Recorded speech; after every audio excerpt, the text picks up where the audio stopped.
Al Jazeera's Alan Fisher joins us live now from Hempstead, New York. Alan, this was expected to be a heated encounter. Did it live up to its billing? Well, I think it was certainly interesting. What we saw was Donald Trump lay out his vision for America, but the way he did it was to essentially say that Hillary Clinton was part of the politician sect that had got America into trouble over the last 8 to 12 years. And there really had to be change. And he was the change agent. He was going to make things differently. Being a businessman, he wasn't a politician, that he could look at things differently and bring different solutions, and America would be a better place with him in charge. As for Hillary Clinton, it was all about talking about how she could make things better and outlining her policies. But she also managed to rile Donald Trump on a number of issues, talking about his business past, talking about his birther claims, which we'll get to in a little bit. But every time she raised something that he didn't like, you could see that Donald Trump really wanted to return to the Donald Trump we knew from the Republican presidential debates, where he really wanted to be angry but kept himself in check to a degree. There was also a lot of fact-checking going on, and Donald Trump seems to be on the bad end of that, while Hillary Clinton made a few statements that could be proved to be a bit dodgy, for want of a better word. Donald Trump certainly was in trouble with the fact-checkers for, among other things, claiming that he always opposed the Iraq War. Joining me now is a friend of Al Jazeera, Professor Jason Johnson, political editor at TheRoot.com, among other things. Jason, who won? Polls seem to say Hillary Clinton won. Now, what does a victory actually mean? That is actually the larger question. Will this lead to a change in national polls? Will this lead to a change in state polls in Colorado and swing states? That we won't know probably until sometime this weekend.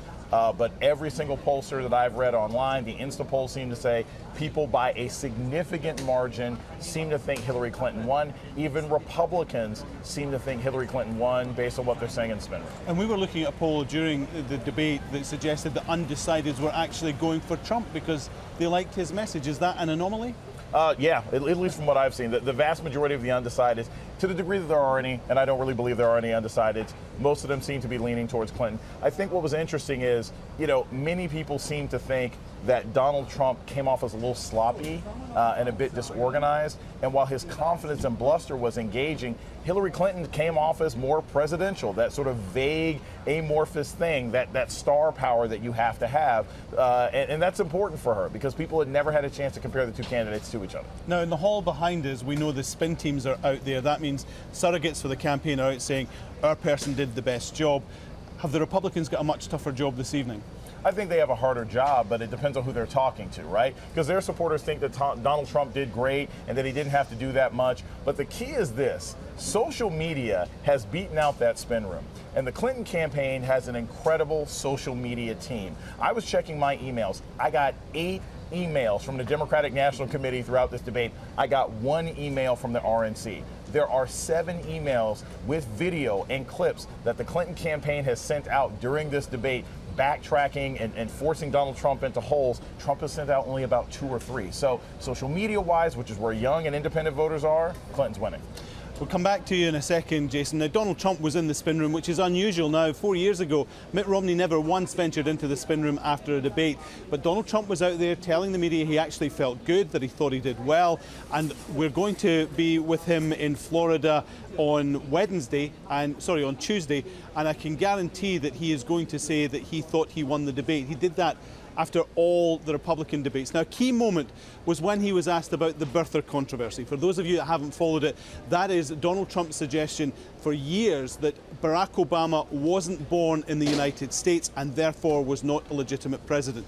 You'll remember just about a week or so ago, he then said Barack Obama was born in the United States, period, and walked away from the birther controversy.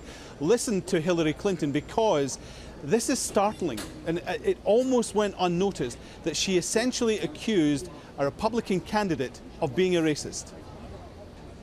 He has really started his political activity based on this racist lie that our first black president was not an American citizen. There was absolutely no evidence for it, but he persisted. He persisted year after year because some of his supporters, people that he was trying to bring into his fold, apparently believed it or wanted to believe it. Well, back with Jason. Jason, that whole birther argument, Donald Trump tried to explain it, and it was a mess. It was undoubtedly the worst moment in the 90 minutes for him.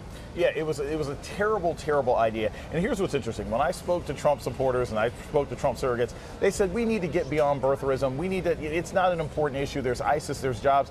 It is an important issue, and here's why. Because symbolically, the whole theme of that line of questioning was racial togetherness and healing. And African Americans and whites and even Latinos were extremely offended, especially those in sort of the center and younger voters, at this idea that the first black president wasn't legitimate. So his inability to answer that plays into a pre-existing notion that Donald Trump can't bring this country together. And given the racial violence that we've had in America, that's a real loss on his part. Jason, thanks very much for your insight onto that. As I say, I can tell you that the spin teams are in the hall behind me putting the best possible face on this, but everyone will be watching for the polls out of this debate, and they'll probably start to become public in the next couple of days, and that will tell us whether, really, for a long time, whether or not the debates have moved the polls significantly. Remember, just before the debate, Hillary Clinton, Donald Trump tied in many states, tied nationally as well. The momentum seemed to be with Donald Trump. But as Jason says, the view online and from instant polls is that Hillary Clinton had a better night here in New York. All right, to Alan Fisher there in Hempstead, New York. Alan, thank you.